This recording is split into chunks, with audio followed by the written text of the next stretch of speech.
With the meeting, Councilor Elliott's running late, requested that we begin without him.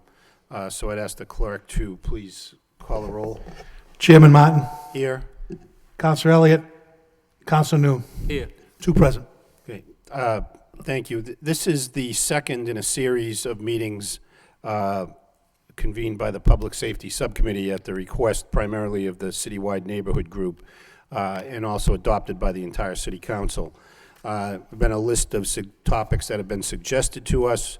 The first meeting last month, we spoke about gun and gang violence. Another issue that's been presented for consideration involves the zoning definition of multifamily housing, and that's what we've got before us tonight. I know at the last meeting there was not much opportunity for public input, so we're going to go to that pretty soon in the agenda. I don't know, Mr. Manager, if you had anything to add, or if we should just go straight to that. Mr. Chairman, I think going straight to that would be helpful. And we have Adam Bakey, the Assistant City Manager of Planning and Development. We have Eric Slagle, our new Deputy Director for Development Services, and then we have Rob Marcelli, our Building Commissioner. These are the people that work on this issue of definition of multifamily housing, and then how we actually go about enforcing that provision of our zoning ordinance. So, so I would say just go right to the public. Okay. Councilor Noon, do you have anything to add? No, sir. I would suggest that we go to the public. Okay. If anybody, members of the group or others from the public that want to be heard on this? You're going to get so tired of hearing from me. My name is Taya Dixon-Mullane with the Lower Highlands Neighborhood Group, and I think what we read in the paper and what happened yesterday in the Lower Highlands is the perfect example of what we're concerned about. The house that had 100 pounds of marijuana and close to $200 to $1,000 in street value was in a property that was owner-occupied multifamily. And under the regulations right now, that property would never be inspected by the city as a multifamily residential property because it's owner-occupied. So this is exactly when we were talking about this when the ordinance was passed, which was a great improvement, mind you, to what we had previously. Was my concern is that there are a lot of owner-occupied multifamilies that don't necessarily comply with the standards of quality housing and providing good housing for units in their buildings. So it was a perfect example, unfortunately, 2 blocks from my house, but a perfect example of what we as neighborhood groups were concerned about falling through the cracks. So I just ask you to think about that because it's not just the large multifamily properties with absentee landlords that can be an issue, which they are, because we all know if you drive up and down the streets of Lowell right now, there's very few properties who have cleared their sidewalks, and a lot of them are large multifamilies, but single-family properties as well. So I won't put everybody in that category, but I mean, I think it's something that we need to seriously consider. Thanks. If I could, how many units are in that structure? Is it just a two-family? I think it's a 2-family. Okay, it's a 2-family, right? Yeah.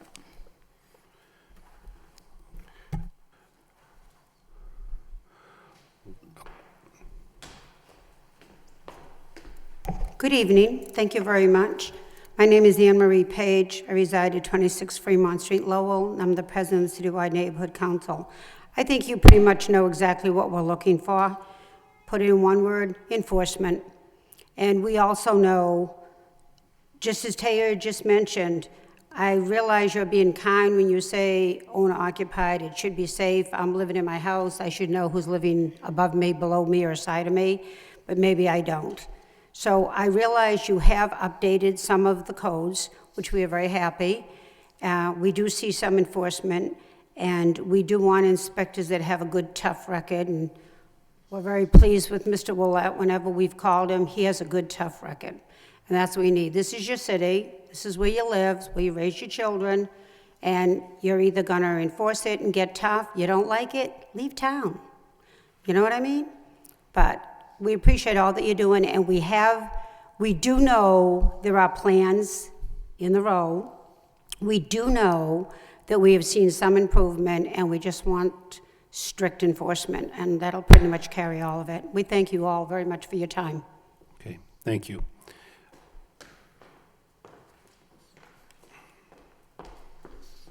Hey, Deb Forgione, Pawtucketville Citizen Council. I don't have a copy of the agenda, but since it's a safety subcommittee meeting and we're talking about zoning issues, correct?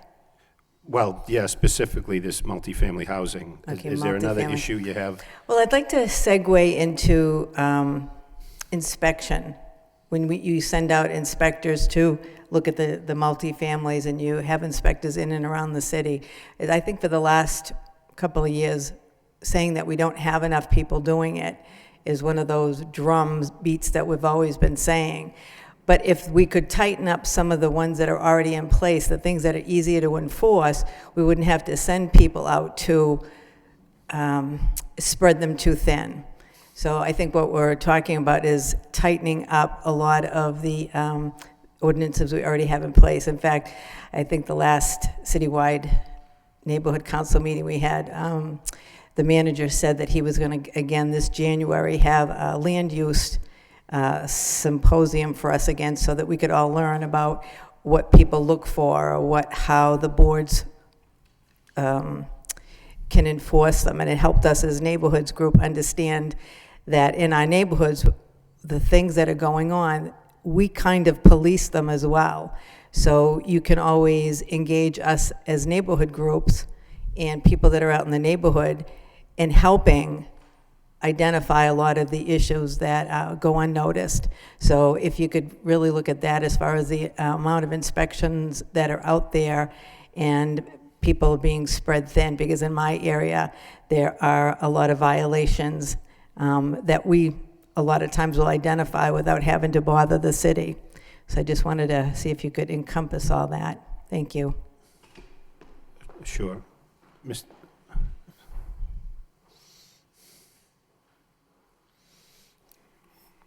Hello, Kathleen Marson, Downtown Neighborhood Association, and actually a question for Adam that I didn't think of when you were at a meeting last week. Do you define a condominium as a multi-family dwelling? So does an owner who's going to rent need to have an inspection done? Yes. Okay. Yep. Simple answer. In zoning, we're not allowed under zoning to zone based on the ownership of the building. So if it's in a condominium ownership or if it's an apartment building in single ownership, from a zoning perspective, they're treated the same. Okay. With respect to the rental property inspection ordinance, what it says is that any unit that is available for rent, that regardless of what type of a building it's in, requires the inspection with two significant exceptions. One of them is what was previously mentioned. Right. The owner, if the unit for rent is the second unit of an owner-occupied two-family, that was exempted. And then the second thing that was exempted was if the unit otherwise receives a comparable inspection as a result of HUD financing requirements or other requirements attached to the occupancy of the unit. And they provide us with a copy of that inspection report, which we feel is adequate to document code compliance, then it does not require a second inspection by us. So would a recently issued occupancy permit, would that be suitable instead of would you still have to have an inspection? No, that's really a separate thing. Okay. All right. Thank you. Thank you.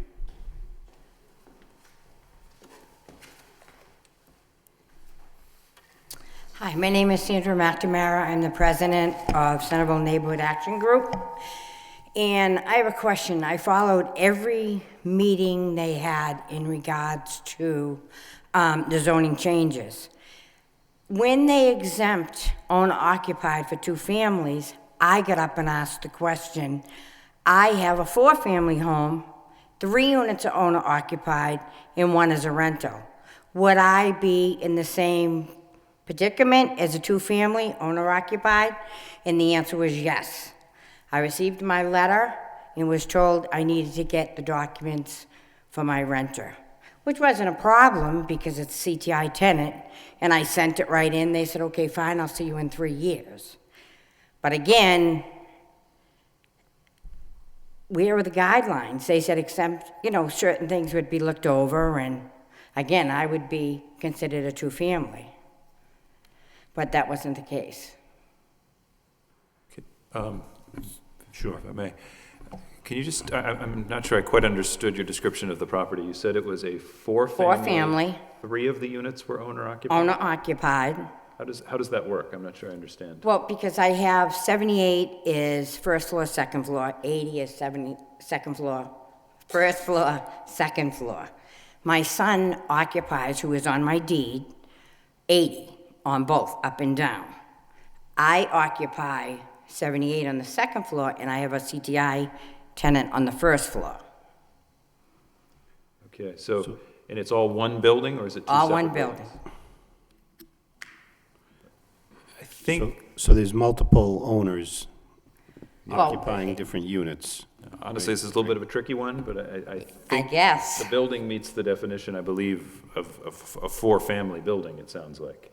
So it isn't a two-family, even though it's owner-occupied. But only one of the 4 units, and based on your description, would require the rental inspection, because only one of the 4 units is being offered for rent. And it sounds like because you've demonstrated that you had the HUD-related inspection, you don't require our inspection, which it sounds like was the message that you got. from Correct. Development Services. So it's, That I would need to go through the process. yeah. So I think I agree with what they told you there. Thanks. Correct. So in 3 years from now, I can say to them, I don't need the inspection? No, I think 3 years from now, or even E- sooner, if you want to rent one of the other units that's currently occupied by you or your son. Correct. That one would need to be inspected. And the one that was inspected or was approved for the comparable inspection would need a re-inspection in 3 years. So if the situation stays the same, I would need it, correct? And you would need it 3 years from now. You would not need it until then. Okay. As long as the situation didn't change, Correct. correct? Okay. Because my neighbor's in the same predicament as I am, and they're all asking the same questions. We're multifamily, but they're all family.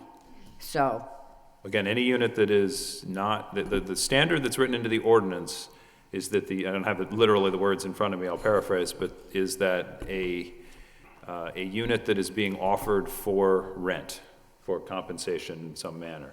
So a unit that you're not charging rent, you're not trying to rent to anybody, that ordinance doesn't apply to that unit, which sounds like is the case with 3 of your 4 units. correct. The 4th one does require inspection. Thank you. Okay, thanks.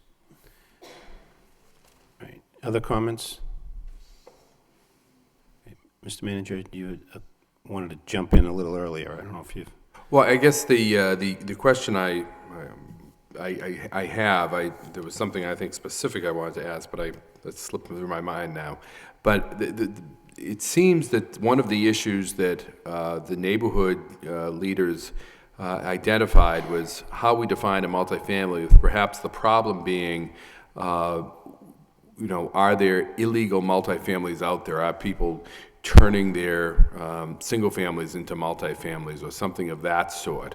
So I guess I was still trying to get a sense of what the issue was with regards to this particular topic of defining multifamily. Well, So, I don't want to speak for the group, and if we want others to respond, but I think what I heard was, at least in regard to the new ordinance, that the exemption presents a problem. right, there's that Some neighborhood- issue Right. as well, right.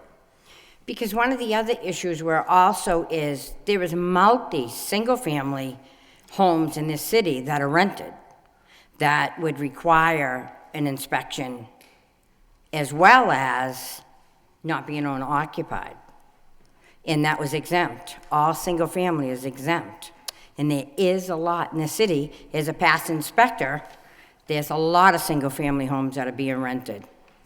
So it does seem that this issue that you've raised for the subcommittee and for the administration to look at pertains primarily to the new ordinance. Correct. As opposed to sort of the standard, for lack of a better term, issue that, communities grapple with of people trying to sneak extra units into a structure or particularly a single-family type Correct. situation. Yep. So it's mostly the new ordinance that, but now, and perhaps I'm confused, it seems that one of the issues that was brought up is that there shouldn't be an exemption, and then did I hear anyone else saying that there should be an exemption, or everyone agrees that there should not be an exemption? Kaya, certainly. Okay. Okay. Great. Thank you. All right, so, and we're talking primarily in this ordinance about sanitary inspections as opposed to, Zoning and Building building code. code issues, right? right, so, so where are we with, it'd be a good time to get an update on where are we with implementation?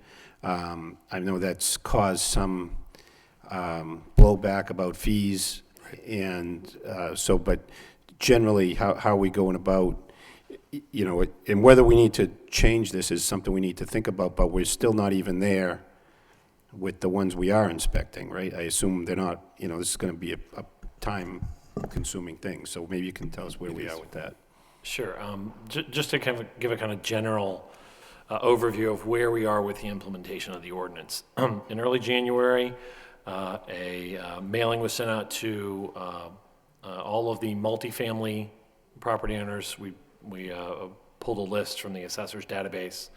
Multifamily property owners in the city. A mass mailing went out to all of those multifamily property owners, reminding them that the ordinance was passed by the city council, giving a fact sheet of some specific facts about the ordinance, and letting them know that shortly we were going to send out applications to a certain discrete group of multifamily owners within the city. For purely administrative purposes, we made the determination that we would divide the city into thirds and actively solicit applications from the first third of the city this year, since it's a 3-year rolling ordinance, rolling permit. The second third of the city we would actively submit applications from in 2014, and the last third we would actively submit applications from in 2015. So we took the kind of master list. We broke it down simply alphabetically, just for sake of, again, ease of administration.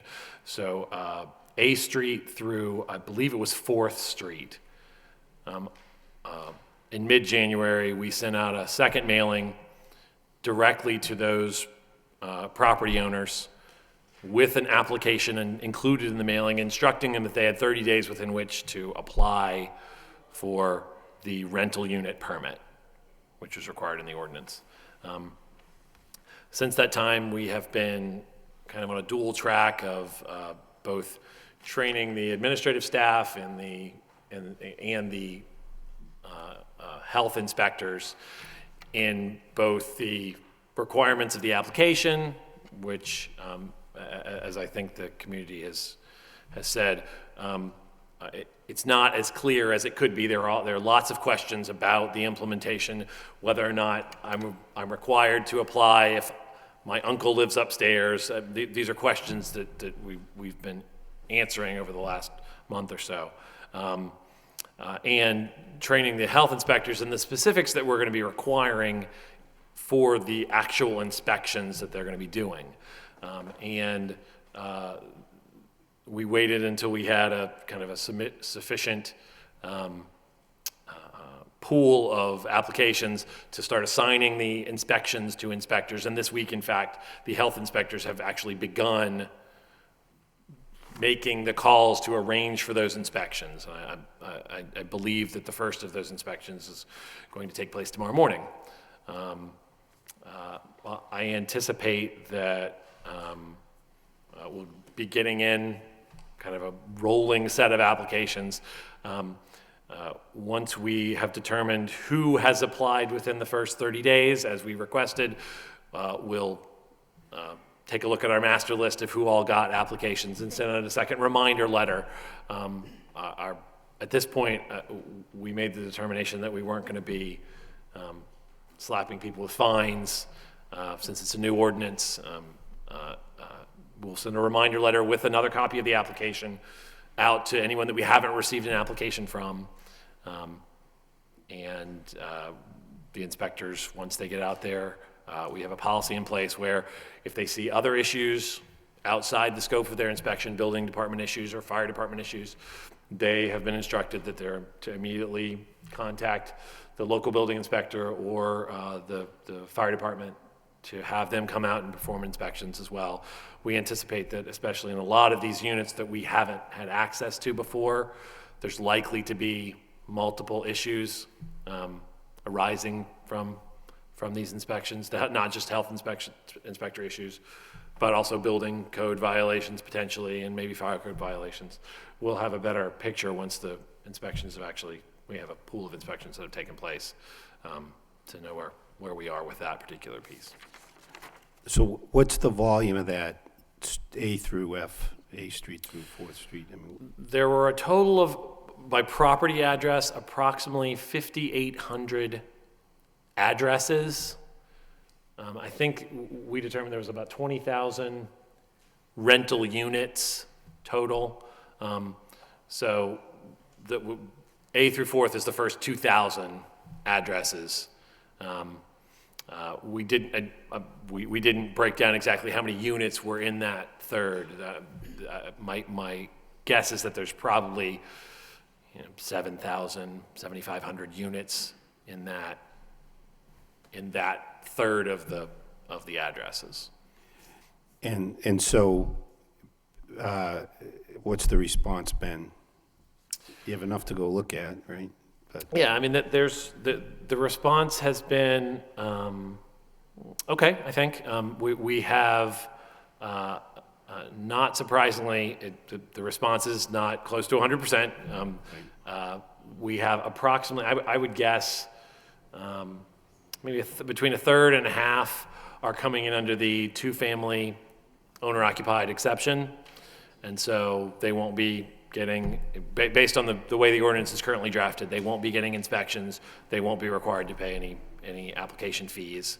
We are taking their information for those individuals who are applying for two-family owner-occupied status. They're being put in the system, and in 3 years, we'll reassess their situation to determine that they're still owner-occupied, so that they don't fall completely out of the process. The remainder we have a lot of the situation that's been described earlier, partially owner-occupied multifamilies where some of the units are not required to have inspections because they're owner-occupied, and some of the units are.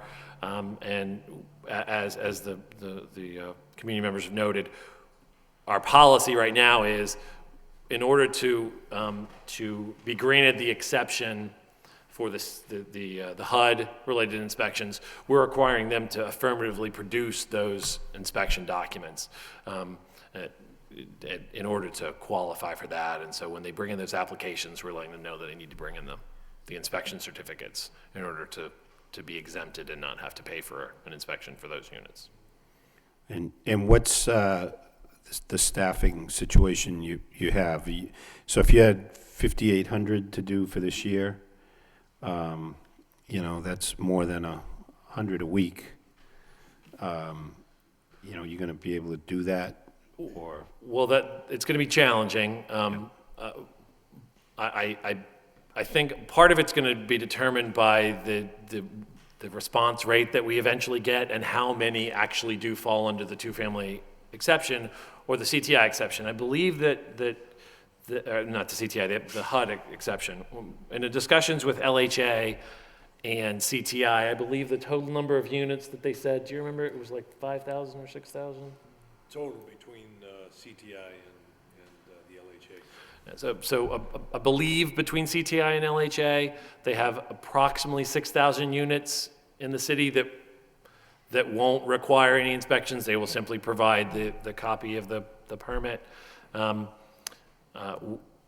We didn't have any data before this as to how many of these multifamilies were owner occupied. So that's maybe kind of a driving indicator of how many inspections we'll actually eventually have to do, and whether or not, I mean, what kind of staffing requirements it's going to take to complete the inspections. This is the first time we've done it, so it's still new. If I could Sure. just add a little bit to that.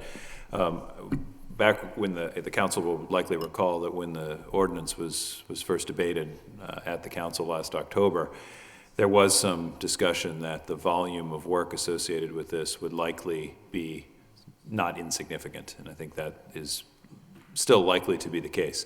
But at the stage we are in the process right now, we don't know for sure, as Eric was describing, but it still remains my prediction that the workload associated with this will be a significant addition to the workload that was already on the sanitary code inspectors. So we are simultaneous with rolling it out, engaging the degree to which that is the case. We're going to be doing some documentation of that, and we're sort of analyzing what our options may be going forward, and we may be back to talk to the council further about that when we have a better handle on the degree to which that is an issue. Right, we're looking at it along those lines. I mean, I've asked Adam, DPD and Development Services, as we go through this to, have the information available to me as we prepare the FY14 budget, so we can look at that. And, certainly, this is a cost to the city to put the staff out there that we don't want to take away from the other. First, we don't want it to take away from other services that we provide. We don't want it to take away from other enforcement that we need to do, although we think this will allow us to get a big chunk of enforcement done. So we're looking at that in terms of the fee structure that we have, and then what we need to do in the FY14 budget. Go ahead. And I also wanted to just mention that not only is this likely to increase the workload on the sanitary code inspectors, just because of the volume of the applications, if, as I think we anticipate, we'll be getting into units that we haven't been in, and there's kind of tangential violations that go out for building code enforcement, that would then increase kind of the workload on the building inspectors, which is, I wouldn't say it's an unanticipated consequences. I think it's actually part of what this ordinance was designed to do, but it's definitely a potential cost is additional time for building inspectors that are going to have to go out and do building code violation inspections in some of these units that haven't been inspected by a city inspector since the time that they were built. Okay, thank you. Councilor Noon? Thank you, Mr. Chairman. I understand that the recent ordinance spoke of the exception for two-family owner-occupied, given that the owner come to the city with information as to they own the property and the unit upstairs is, rented to somebody else, and then they exempt from it. The explanation to the neighborhood group just now that I'm a little bit confused here because she presented that there's a four-family and owner-occupied 3 unit, and the 4th unit is rented to somebody else. If that's the case, then if somebody else own in the community, or 4 or 5 or 3 families, and said owner-occupied because the rest of the unit is my uncle, my brother, my sisters, and if they can verify that, what's going to happen in that case? The way the ordinance is worded, both the definition of a unit that's subject to it, as well as the discussion of the purpose of the ordinance itself, the language specifies that what is being inspected under this ordinance is only rental property. So it's only, and it's very specific in explaining, again, I don't have it literally in front of me, but the wording is something to the effect of any unit in the city that is offered for occupancy in exchange for compensation or rent. So those are the only units that are covered by the ordinance at all. So we have no authority under the ordinance to have inspectors go into any unit that is not offered for rent. Then, in addition to that, the ordinance makes two exceptions even among units that are offered for rent. One is the ones that are being inspected by others under the HUD exemption. And then the second is a unit where it is the rental unit is in an owner-occupied two-family building. And that was the amendment that the council offered in October before adopting the ordinance. And so in the case that was described earlier here, it was a four-family building, so it was not subject to the two-family owner-occupied exemption. But of those 4 units, what was described were 3 units that were not offered for rent, and therefore the ordinance doesn't cover those units.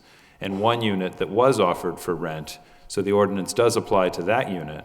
But it turns out that unit is one that enjoys the inspection through a contract with CTI, a HUD Housing Quality Standards inspection, which actually is frankly a higher level of standard that these are being held to than what the sanitary code allows our sanitary code enforcement inspectors to look at. So it is an adequate proxy for the inspection that we would otherwise have the sanitary code enforcement inspectors. So if anyone out there own a building that is 3 or 4 families and does not generate income from it because they are, share with their family members, there'll be uncle, brother and sisters and whatnot, they need to provide that information to the cities, and then they too will be exempt somewhat because it doesn't meet the code that they generated income from it.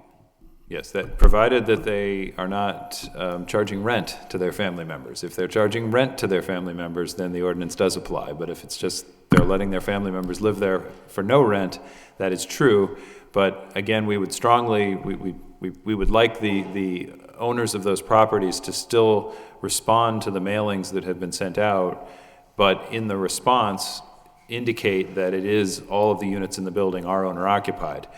That would be the sufficient exemption for now, but we all know that occupancy of these buildings does change over time, and that enables us to keep the building properly in our records so that they're okay for now, but when the 3-year cycle comes around again and it's due for another inspection, we can ask again for them to demonstrate whether or not it is owner occupied, and it may or may not be at that point in the future. In the past, the enforcement has seemed to be an issue because we don't have enough inspectors. The question I have, do we have enough inspectors in going about enforcing it, the ordinance that we put forth, and still have a few left to do on a need basis?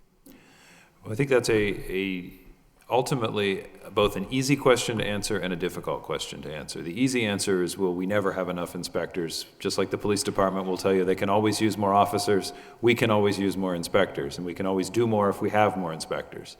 However, it is our impression that we are able to accomplish a lot with the inspectors that we do have, and as the council knows better than anyone, it is a balancing and judgment call on the part of the council when it comes to be budget time, deciding whether the additional benefits that you would derive from hiring more inspectors for things is of greater value than the cost associated with having to pay for that.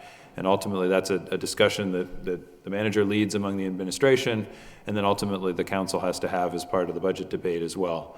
Do you want to have more inspectors and therefore have more inspection activity occur, which would be the case if we had more inspectors, and do you want to pay for that? Or do you feel that what we are able to do, again, we have a very hardworking cadre of inspectors now on both the sanitary code enforcement inspectors and the building inspectors, and I think they all are excellent performers, and that we will only continue to see improved performance from them. Is that sufficient? I think that's something we all have to balance come budget season. Thank you very much. Okay, thank you, Councilor. Councilor Elliott, you have anything? Yeah, thank you, Mr. Chairman. So how many inspectors do we have, Mr. Vakey? Just sanitary inspectors?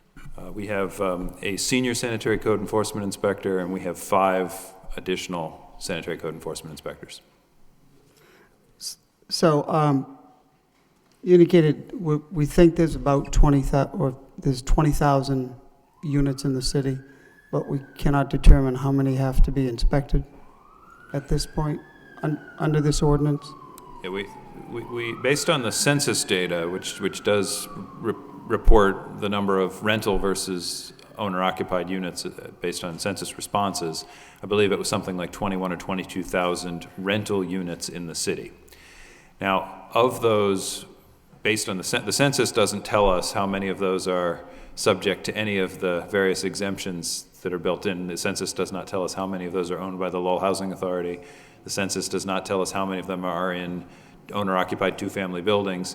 That's what we're learning as we, over the last couple of weeks, we're beginning to learn as we sort of roll out this process. And I think this first year will tell us a lot, even the first couple of months will tell us a lot going forward about, we're estimating that we'll do a third of the units every year. At first blush, that's 7,000 units a year. But as we start to tick off the various exempt units, we realize it's not going to be 7,000. Is it going to be 5,000? Is it going to be 4,000? We're not sure yet. That's what we need to kind of gauge and find out. And then we will, that will also enable us to get a better handle on whether the existing cadre of inspectors is sufficient to handle that workload, on top of all the other things that they do. You have to bear in mind that these same inspectors are responsible for all the food permit inspections of all the restaurants and food service establishments in the city. They're responsible for dealing with issues where we have emergencies, questions about the habitability of housing units in the city. They handle things like when you have a sewer break or something like that that may impact the sanitary conditions in a building. There's a broad range of things that these same inspectors are also responsible for. They handle a tremendous amount. And Mr. Willett is here this evening. He's particularly focused on dealing with solid waste violations around the city that have sanitary code impacts and dealing with illegal dumping and so forth. So there's a lot of other things that are, other demands that are also being placed on these same group of people. And I think where we are at this point is we're just beginning the process of rolling this out, and we're learning from that. And that will, again, over the next couple months, we'll get a much better handle on whether we think we're going to need additional resources or whether we're all set. So generally speaking, is it fair to assume that, say there's around 15,000 units, 2021 from the census, less 5, was it 6 from the Housing Authority and CTI? 5 to 6. 5 or 6? Yep. So around 15,000 units that have to be inspected, so about 5,000, roughly speaking. I know we'll have to nail it down. Every year have to be inspected. Well, then we also have to deduct all of the owner-occupied two-family buildings. And how many is that? I'm sorry, you probably mentioned that, but What Eric indicated earlier is in the initial wave of responses that we've gotten, it's somewhere between a third and a half of the total addresses have turned out to be owner-occupied two families. But you realize that for every, Lofts at Perkins Place building, you have, for that number of units, that's one address, but it's 196 units. You have, that could be 85 or 95 two-family buildings. So that's an awful lot of addresses for the same number of units. So we're still, again, it's a more complicated math problem that we're not yet in a position to have enough information to address exactly how many units it's going to be that require this inspection. But we do hope to get a good handle on that going forward. I would expect you'd get a bigger response initially from people that think they're exempt. That's also likely true. So that might skew the percentages, at least at this early stage. And I think we're also dealing with the issue that, like the Lofts at Perkins Place, 180 some odd units, we're not actually going into each and every unit. We're doing sampling within the very, very large structures because we can get a feel for how that's being maintained from that. It's our, what we're really focusing on is in the smaller, house structures in the neighborhoods. so on the average, what's the number of inspections that sanitary code inspectors do per year? Or do you do it by month or by days? Maybe a better way to ask either Eric or Robert, a better way to ask this is how long do we think it's going to take them to conduct an average rental Yeah, that was unit another follow. How long is it going to take? The old vacancy inspection checklist has been modified to suit the new rental unit inspection. And the old inspections were taking 20, 25 minutes, sometimes a half an hour. The real issue is re-inspections. We expect, previously we did vacancy inspections in the same units because they required us to come back yearly when it was vacant. And those units, the landlords knew what we were looking for, and the apartment's in good shape. My concern here is one of the challenges will be we're getting in buildings and units we haven't been in before, and we're going to find multiple violations, and they're probably not going to pass the first time. So we don't know yet how many re-inspections we're going to have to deal with in each one of these buildings. I suspect it'll be significant. The first go-round, the first series. So again, just as Adam has said, we're really trying to gather our information and come up with, better information to give the council. We don't know how many we're going to have to do. No, I do think that's important, and I'm just trying to gauge how many units, and really, my question is, how did you come up with the fee per unit? Because that's the concern that I hear most about, so I'm trying to figure, it wasn't intended to be a moneymaker, so, can we reduce this fee for people that have, that have called and expressed their concerns to me? And I'll determine how long does it take, how many units, what's the existing workload, and I understand all that. But if we don't know how many units, nor how long it's going to take, or how many re-inspections it's going to take, that's kind of important information to get.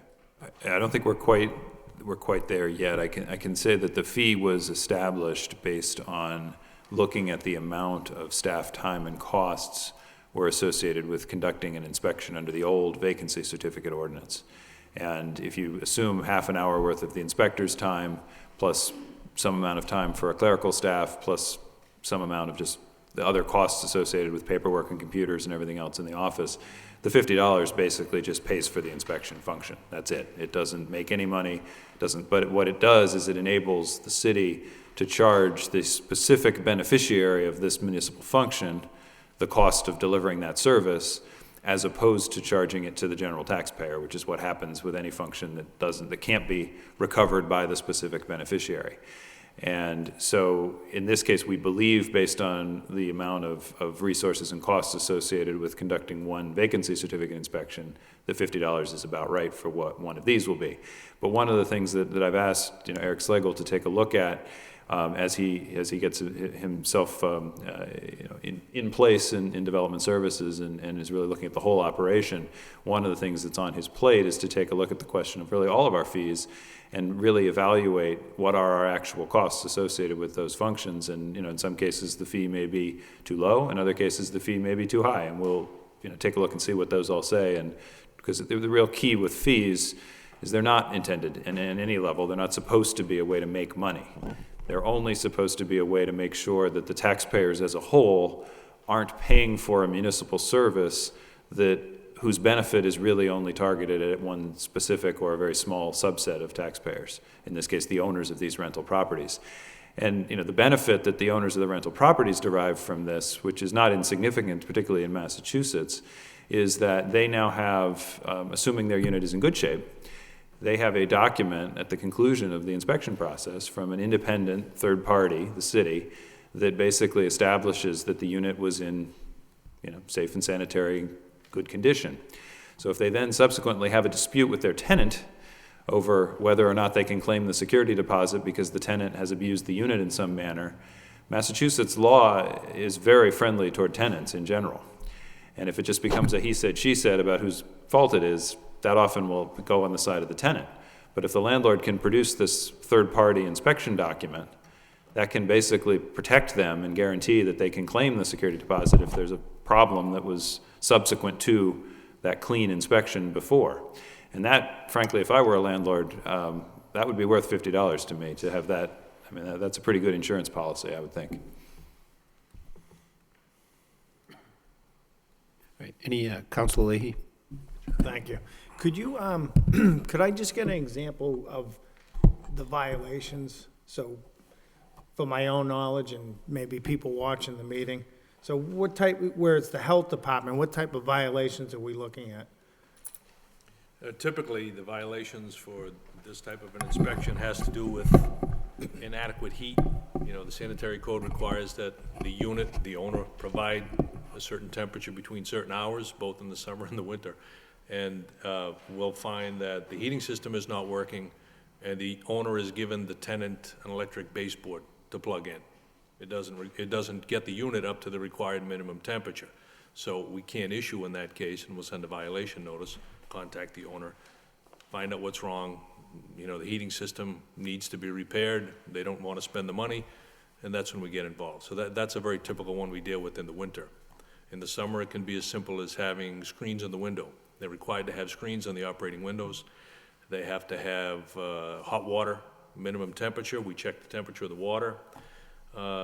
We even check the outlets to make sure they're safety outlets, they're grounded. So those are the types of things that will result in a sanitary code violation. And we're starting to track these going forward. Oftentimes, the health inspectors, because they work closely with the building inspectors, will make a referral to their counterpart, the building inspector, and he'll come out and he'll issue a building code violation. Typically, it'll be, you know, related to something like non-working smoke detectors. They also check the smoke detectors as part of the sanitary code, but the building inspectors will check the common areas, go up in the attic, go in the basement, check other things that have caught their attention. Unsafe porches is a big thing that we deal with in a lot of these older buildings. You know, the front entry, the rear porches that are typically only used in an emergency, and so typically they're neglected. Frankly, those are the things that I spend a lot of time going to court to try to compel the owner to repair, because they are used in an emergency and they have to be safe. So those are the types of things that we deal with and find. Okay, thank you. I mean, that's helpful because people want to know, you know, what we're doing out there, and obviously it's for good reasons, hot water and heat and screens in the window especially. So thank you, that was helpful. Councilor Elliott. So, Mr. Baker, could you just walk me through a scenario, particularly for our neighborhood leaders here? And, you know, the ordinance will work well for those individuals. Well, I hope it works well all the way around, because I do think this is a good ordinance, and it will improve our neighborhoods. But for those landlords, absentee, or those landlords that own property that clearly will have violations, walking through a scenario where you send a notice out, those landlords either won't respond because they will feel that they will not pass the inspection. What's the next step? Because, I mean, these are the individuals that will want to have their properties inspected and addressed, and the code violations addressed, whether it's, you know, whoever it is. You know, I foresee they're not going to apply. It's going to, you know, how labor intensive is it going to have to be to go after them to get the inspection? I mean, we're going to be chasing them to set up times. They're going to blow off the inspectors. You know, they're not going to want to let the city into their apartments knowing that there's going to be multiple violations. So is there a process in place? Are we anticipating that, or have you encountered it yet? Well, again, we're just getting started, so we haven't encountered that resistance, but we also are anticipating that there will indeed be that resistance, and there will need to be a sort of series of escalating steps to get the attention. I think the reason we started the way the ordinance is written, the burden and the responsibility to ensure that these inspections take place is actually on the landlord. It's not on the city to go out and make them do it. It's on the landlord to get them, and if they're found to be in violation of the ordinance because they don't have it, they're the ones that have the liability and are taking the risks there, not the city, obviously. However, we feel that the reason that this ordinance is in place is because we want to make sure this is a safe city, and we want to be proactive about that. And that's the reason that we, rather than just sort of waiting for them to come to us because they know we have this new ordinance that they're now responsible for, we took the step of basically trying to generate a master list of all of the units in the city that are most likely to require this inspection. And then we're taking a series, again, of escalating proactive steps to ensure that they either document why they're exempt or get the inspection. And either way, we keep them in the database, so 3 years later, we can do this all over again. And so what we've done so far is sort of the friendliest of steps, which is just informing them about the ordinance and letting them know that it's out there and asking them to voluntarily be among the first to participate. Now, those that do not, what we will then do, as Eric pointed out earlier, we will follow up with another mailing to those that remain on the list that we haven't heard from after the initial process. And I imagine that net will catch another group, but there will be another group that will not respond to that. And we will then pursue another series of avenues to go after those folks, including basically attempting to contact them more directly, not as opposed to in writing, perhaps knocking on doors and asking if we can schedule an inspection with them. There'll be a variety of techniques that will be used to try to get at some of those units. Our goal, though, is to make those particularly labor-intensive ones where they're more recalcitrant the smallest subset possible. So if we can take care of the larger group first, then that'll be an easier task of going after, and we can devote more time and resources to going after the ones that are more challenging if we can make that a smaller group. It's in everybody's interest to participate and move this ahead as quickly as and participate as voluntarily as they can. How long do you envision that process? I mean, sometimes you look at it like people that pay their taxes.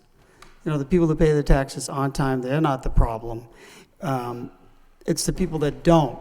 And how much time does the city spend going through the tax title, the foreclosure process? Those are the people that, it's not the 97% or whatever the percentage is. I mean, we in large part put this ordinance in place because of a small percentage of people in neighborhoods that are the nuisance, or their properties are a nuisance, and I can just envision us spending an awful lot of time chasing these people when they really need, those are the people that need to, should be stepping up, or we should be looking at right away. And I know we can't just go after certain people, we're going to do it with a blanket approach, but the people that are in compliance, they'll be paying the fees, they'll go through the inspections, and then the absentee or the property owners that don't take care of the property, those are the ones who are going to be chasing months and months and months. And I know there's no easy answer to it, but are there strong enforcement teeth that we'll be able to use in this? You send one letter, they don't respond, you send a follow-up. And the ordinance does build in a fine structure as well. Right. I mean, ultimately, we prefer not to ever need fines. I mean, our goal always with all code enforcement functions of development services is compliance. I mean, we're not there to try to collect fines from anybody. That's not the point. The only role of fines is when nothing else works, to get people's attention. We do have the tool built into the ordinance to levy fines against the properties that we know require the inspection but are not participating. Ultimately, that's a vehicle. If they fail to pay the fines, we have the ability to then apply those fines as a lien on the property. If that doesn't get their attention, we also have the ability to take them to court. And I think your point is very well taken, Counselor, that as with most code enforcement activities, it's not the vast majority of code compliant citizens and building owners and property owners are not the ones that we end up having to spend as much time on. The majority of the time is spent on a small number of folks that are the hardest to get to comply. And that's so if we get complaints from, a real challenge. Mr. Chair, I just have a couple more questions. Well, all right, we're running kind of tight, so. Well, if somebody else has questions, I'll yield the floor. Councilor Laurie? Thank you. One of the questions I have, if someone's not responding, we recently implemented a problem property task force in the city. Can we assign that property if they're not responding to your letters? It'd be the same as a police call, a sanitation call, and when you do go to court, they would be under that problem property. And I agree with Councilor Elliott. The vast majority of people who have apartments will work with the departments, but for those who won't, it would be my suggestion looking to put them on the problem property task force with the police calls, the sanitation calls, and let it take its course when you go to court. We can certainly include those as well. I mean, the problem property task force, we're really focusing on the ones that have multiple calls from different agencies of the city government, but certainly we can use whatever means, including that, to sort of get at these people, because we're always chasing down those last, those couple percentage points of people. Thank you. If I may just quickly, I understand your point. There's going to be a correlation between the non-responsive ones and the ones that are most problematic. And I think the council has been told that one of the things that we've initiated seriously is proactive inspections. So it's not as if we're in the neighborhoods, we're inspecting the ones that are compliant and they fill out the application and not observing what's around. We're prepared, when we send out the first letter, as Eric has said, we'll send out the second letter saying, you're supposed to be filling this application and please notify us. I will attend to those, and that local inspector will be made aware of it, so that when he's out and about, typically the outside of the building gives you an idea of what the inside condition is as well. And we do this all the time. And most of the reason I'm in court is because as a result of proactive inspections, either I or one of my inspectors notices that the condition of the building is bad. We'll contact the owner, we'll issue a violation notice. If they're non-compliant, if they don't respond in the time frame we've given them, it'll end up in court. And I expect the same thing will happen here, but we're not going to wait until 90 days, 180 days. We're going to look at the property and take appropriate action if it looks like it needs some attention right away, even if they don't apply. No, we're running up the clock, but that's good to know. I mean, especially from, sure, our neighborhood leaders or all of us here, you get a complaint, or when you're just driving by, the outside will lead you to think what's on the inside. So can we go, is it the intention of inspectors to just, if they see a problem outside, they just go in? I mean, do we need to, either set up an appointment or, schedule a time? You can just. Space. If it's a multifamily building, we're allowed by the state code to enter the common areas, the front hallway, the back hallway, walk around the property, observe the condition of the porches and the egresses. That's what we're required to do. I just very quick, I realize we're out of time. The one challenge we have is getting into the units, because access to the individual units, which is what this ordinance is trying to get at, I believe, it's almost impossible to do without contacting at least some individual on site. I mean, the landlord can't just let us into a tenant's unit without verifying that the tenant allows it. There's certain landlord-tenant laws that restrict our access into those individual units. The building inspectors have the right to access the common areas. The health inspectors to get into the individual units. We actually do need to have some kind of, we do need to ascertain that the tenants have allowed the landlord to let us in. That's part of the application process. So it's a little bit more, I mean, I don't want to say that it's impossible. We certainly are ready to go out and do it. It's just a little bit more challenging than just going into those rental units. So what about CTI and LHA units, or I'm just saying those two because they issue Section 8.